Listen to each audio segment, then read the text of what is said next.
الحمد لله وحده والصلاة والسلام على من لا نبي بعده اما بعد۔ سب سے پہلے میں شکر گزار ہوں دفاع ختم نبوت ضلع مظفر گڑھ کی قیادت کا، کارکنان کا، جنہوں نے بہت ہی عظیم الشان کام کا آغاز کیا اور ملک بھر سے اپنے اپنے عنوانات پر تجربہ کار اور زندگی بھر مخصوص عنوانات پر کام کرنے والے حضرات آپ کے سامنے تشریف لاتے رہے، گفتگو فرماتے رہے، آپ کی تربیت عقیدے کے اعتبار سے، نظر و فکر کے اعتبار سے کرتے رہے۔ خاص طور پر دفاع ختم نبوت کے روح رواں برادر مکرم حضرت مولانا عبدالشکور ربانی صاحب، سرخیل دفاع ختم نبوت حضرت مولانا رفیق احمد صاحب، مجلس احرار اسلام کے مخلص اور وفادار کارکنان کی مسلسل جدوجہد اور محنت سے الحمدللہ یہ کورس اپنے اختتام کو پہنچ رہا ہے۔ انشاءاللہ تھوڑی ہی دیر بعد مناظر ختم نبوت حضرت مولانا محمد مغیرہ دامت برکاتہم، ناظم اعلیٰ مجلس احرار اسلام، اپنے مخصوص عنوانات کے حوالے سے انشاءاللہ سیر حاصل گفتگو فرمائیں گے اور آپ حضرات توجہ سے سماعت فرمائیں گے۔ انشاءاللہ اللہ پاک اس کا ہمیں دنیا کے اندر بھی بدلہ دیں گے اور آخرت کے اندر بھی بدلہ دیں گے۔ ہمارے بہت ہی مہربان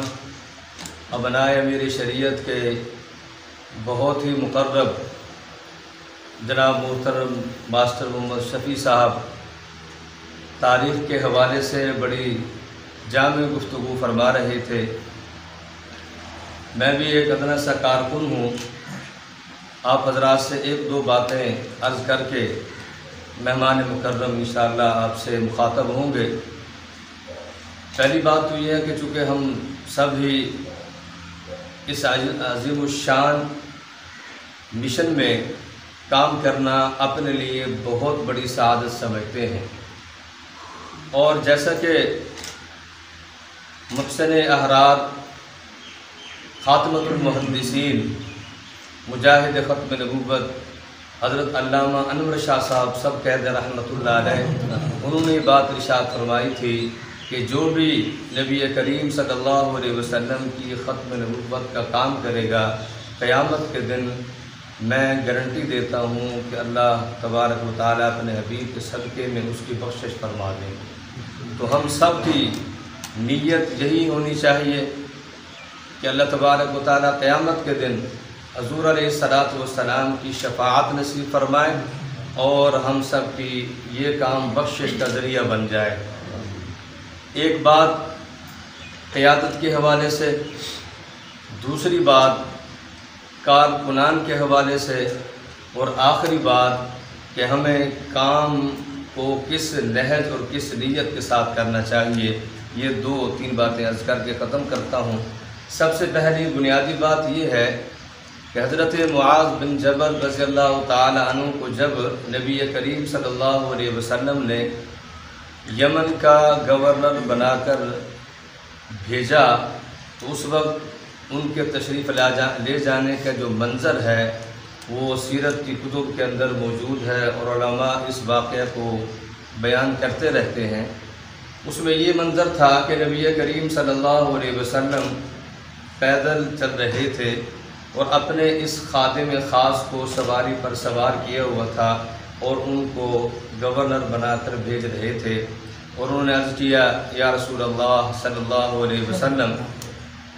آپ خود پیدل سوار ہیں اور مجھے آپ نے سواری پر سوار کر دیا ہے۔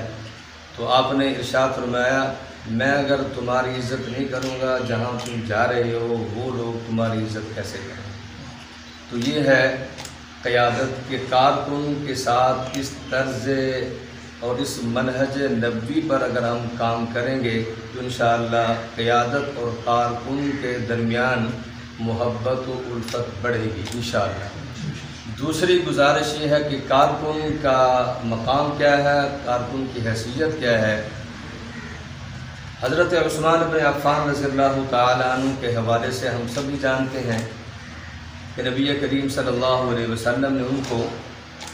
مکہ المکرمہ میں قاصد بنا کر بھیجا تھا، اپنا نمائندہ بنا کر بھیجا تھا، اور وہاں یہ پروپیگنڈا ہو گیا کہ حضرت عثمان رضی اللہ تعالیٰ عنہ کو شہید کر دیا گیا ہے۔ تو نبی کریم صلی اللہ علیہ وسلم نے اپنے ایک ساتھی کے تحفظ کے لیے اور ان کا بدلہ لینے کے لیے 1400 نفوس قدسیہ سے اپنے ہاتھ پر بیعت جہاد کیا اور کہا کہ ہم اپنے اس ساتھی کا جب تک بدلہ نہیں لیں گے ہم پیچھے نہیں ہٹیں گے۔ یہ اپنے ساتھی کا مقام و مرتبہ ہے، جب تک قیادت اپنے ساتھی کو یہ مقام و مرتبہ نہیں دے گی اس وقت تک ہم اپنے مشن میں کامیاب نہیں ہو سکتے۔ آخری بات، حضرت امیر شریعت سید طاہر شاہ صاحب بخاری رحمۃ اللہ علیہ سفر فرما رہے تھے تو ایک ساتھی نے سوال کیا کہ شاہ جی آپ کی زندگی کا حاصل کیا ہے؟ جلسے، سفر اور کیا حاصل، کیا کھویا آپ نے، کیا پایا آپ نے؟ تو شاہ جی رحمۃ اللہ علیہ فرماتے ہیں کہ اس آدمی نے سوال نہیں کیا بلکہ میری کمر پر اس نے خنجر مارا ہے، سوال نہیں کیا۔ تو شاہ صاحب رحمۃ اللہ علیہ جہاں تشریف لے جا رہے تھے سفر کو موقوف کیا، سیدھے علامہ انور شاہ صاحب رحمۃ اللہ علیہ کی خدمت میں حاضر ہوئے اور عرض کیا شاہ جی حضرت مجھ سے ایک آدمی نے یہ سوال کیا ہے اور میں تو چکرا گیا ہوں اور مجھے کوئی جواب نہیں آیا کہ میری زندگی کا کوئی حاصل نہیں ہے، کوئی وصول نہیں ہے، میں کیا کر رہا ہوں؟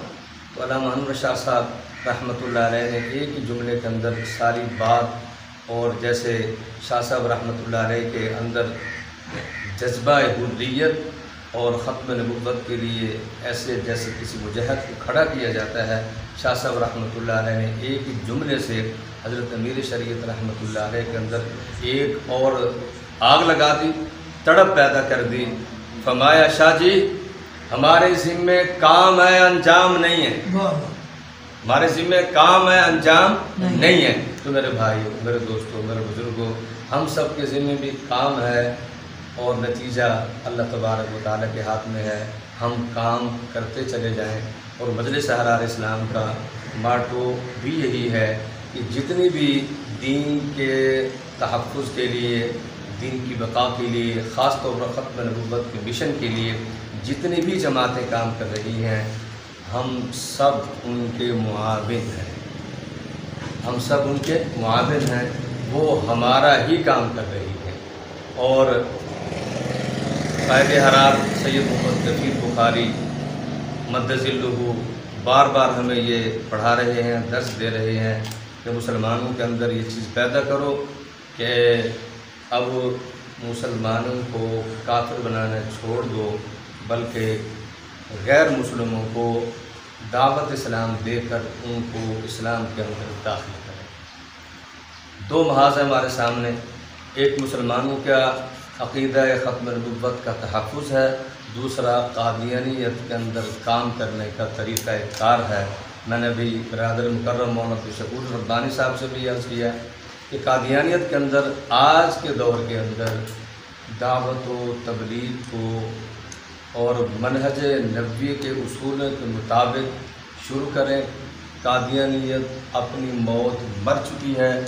الحمدللہ ثم الحمدللہ بہت سارے جدی پشتی قادیانی مرد و زن اسلام کے اندر، جیسے قرآن نے فرمایا یدخلون فی دین اللہ افواجا، تیزی کے ساتھ مسلمان ہو رہے ہیں۔ اس چیز کی بہت زیادہ ضرورت ہے۔ اللہ تبارک و تعالی ہمیں عمل کرنے کی توفیق عطا فرمائے۔